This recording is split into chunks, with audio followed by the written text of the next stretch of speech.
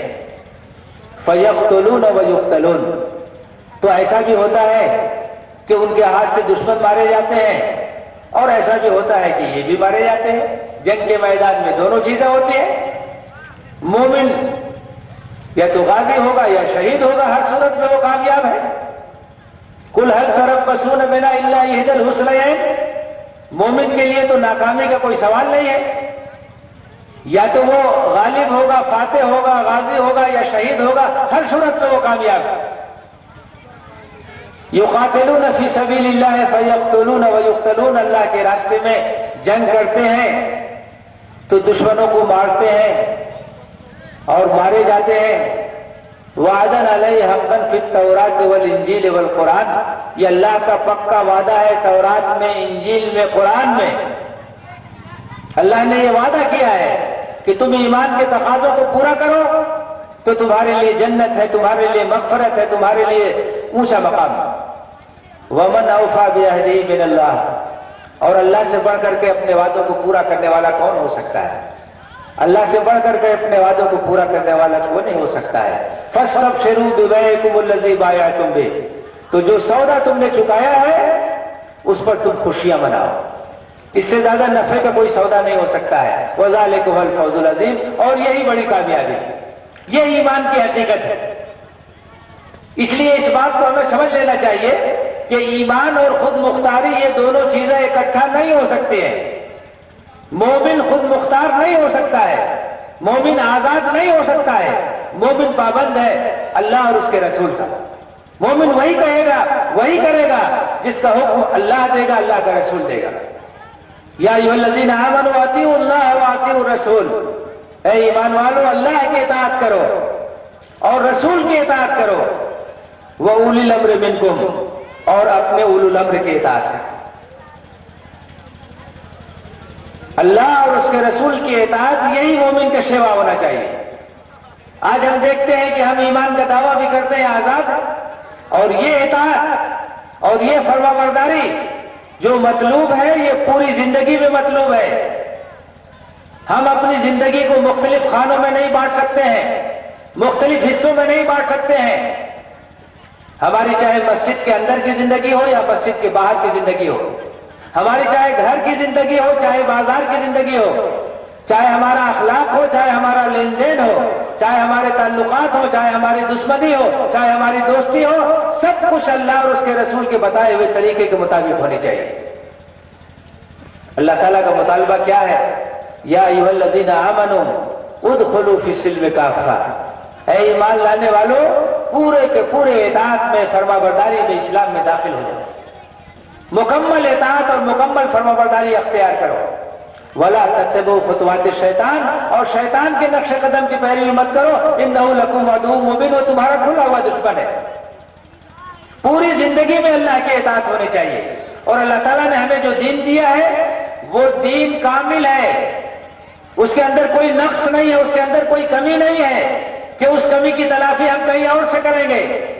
مکمل دین ہے، مکمل نظام ہے، مکمل ضابطہ ہے، اور اس کی تمام تعلیمات پر ہمیں عمل کرنا ہے۔ سورہ مائدہ کے اندر اللہ تعالیٰ نے فرمایا الیوم اکملت لکم دینکم واتممت علیکم نعمتی ورضیت لکم الاسلام دینا، آج میں نے تمہارے لیے تمہارے دین کو مکمل کر دیا اور تم پر اپنی نعمت کا اتمام کر دیا، اور دین کی حیثیت سے اسلام کو تمہارے لیے پسند کیا۔ تو یہ دین کامل ہے۔ اللہ کے رسول صلی اللہ علیہ وسلم کا جو اسوہ ہے وہ اسوہ کاملہ ہے، اور ہمیں ساری زندگی میں اللہ اور اس کے رسول کی اطاعت اختیار کرنی ہے۔ آج ہم نے اپنی زندگی کو مختلف خانوں میں بانٹ دیا ہے۔ ہم کاروبار کرتے ہیں تو اس میں اسلام کی تعلیمات